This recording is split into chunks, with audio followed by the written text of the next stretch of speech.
Apa khabar murid-murid? Selamat kembali ke channel saya. Nama saya Mr. Q dan hari ini kita akan terus mendalami topik tenaga.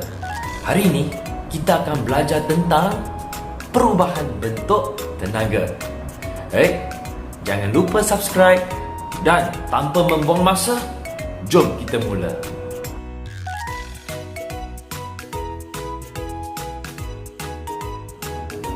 Hai murid-murid, hari ini kita akan belajar tentang perubahan bentuk tenaga.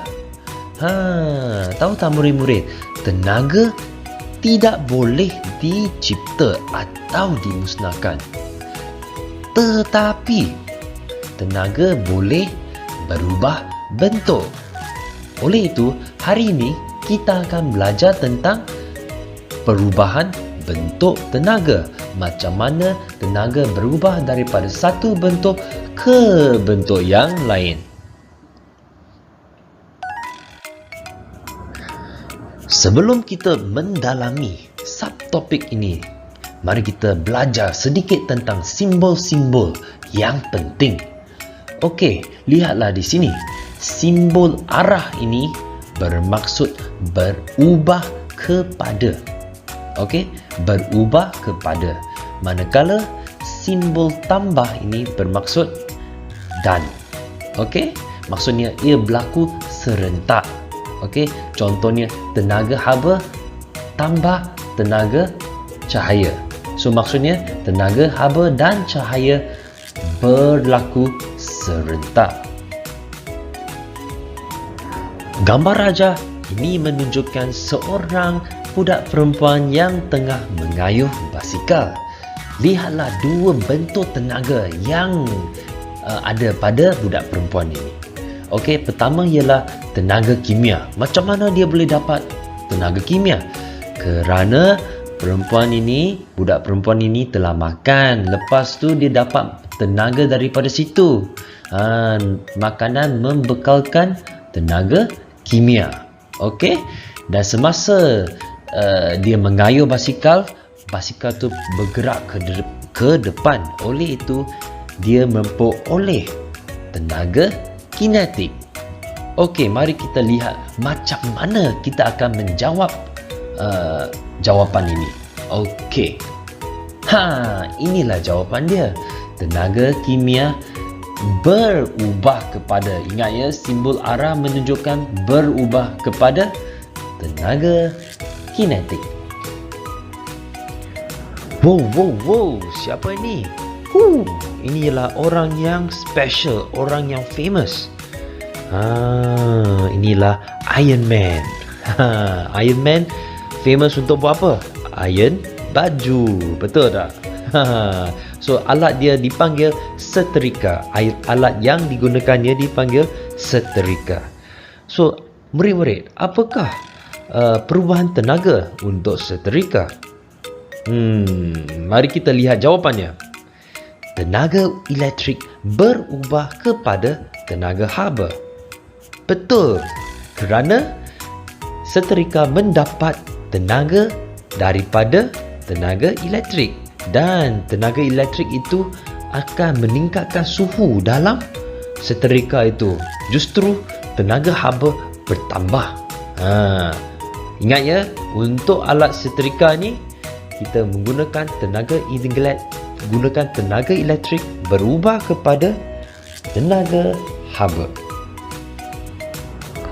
Okey, ada sedikit nota tambahan di sini. Tenaga boleh berubah bentuk secara berterusan. Apa yang dimaksudkan di sini? Ini bermaksud tenaga, contohnya tenaga cahaya berubah kepada tenaga haba dan berubah kepada tenaga bunyi. Contohnya, okey, maksud dia berubah daripada satu bentuk tenaga ke bentuk tenaga yang lain dan ke bentuk yang lain juga. Okey. Seterusnya, tenaga boleh berubah sepenuhnya kepada bentuk-bentuk tenaga yang lain.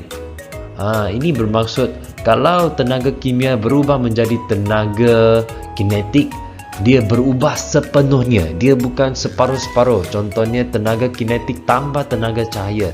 Half-half, separuh. Tak ada. Dia berubah bentuk sepenuhnya. Okey, mari kita lihat objek yang seterusnya, iaitu buah kelapa. Buah kelapa jatuh daripada pokok tu. Mari kita lihat apakah perubahan bentuk tenaganya. Tenaga keupayaan. Sebab apa? Kerana dia berada di tempat yang tinggi. Lepas tu dia jatuh.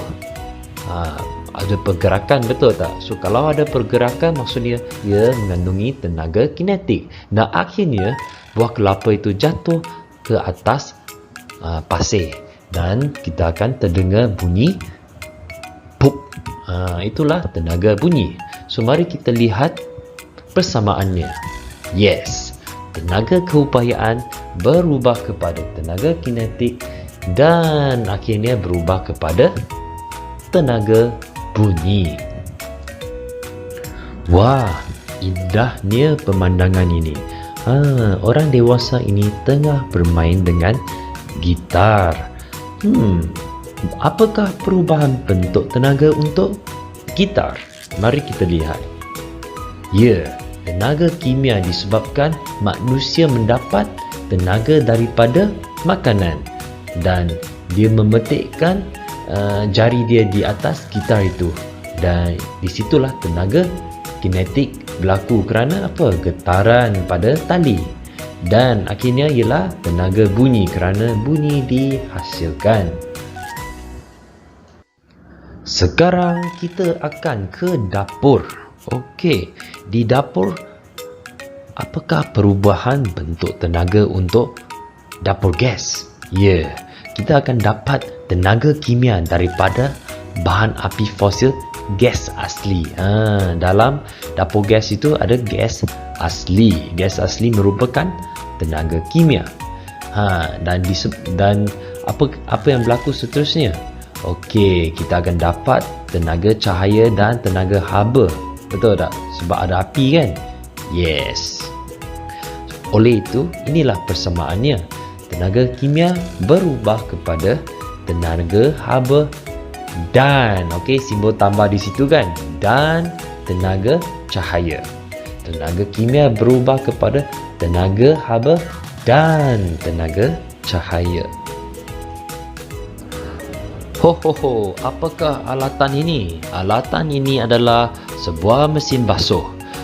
So mesin basuh ini akan berpusing, betul tak? Kat dalam dia akan berpusing, memutarkan semua baju di dalamnya. Maksudnya ada tenaga apa?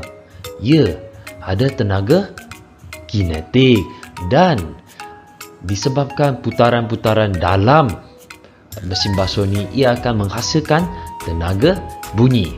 Oleh itu, mari kita lihat jawapannya.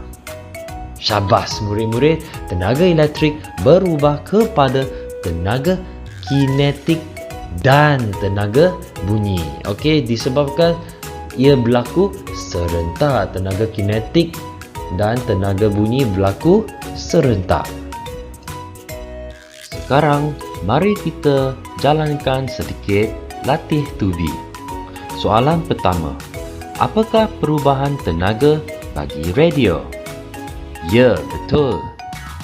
Tenaga elektrik berubah kepada tenaga bunyi. Seterusnya, apakah perubahan tenaga bagi aktiviti memanah? Syabas murid-murid. Jawapan dia ialah tenaga keupayaan berubah kepada tenaga kinetik. Dan akhir sekali, apakah perubahan tenaga bagi kalkulator? Betul. Tenaga suria berubah kepada tenaga elektrik dan seterusnya berubah kepada tenaga cahaya.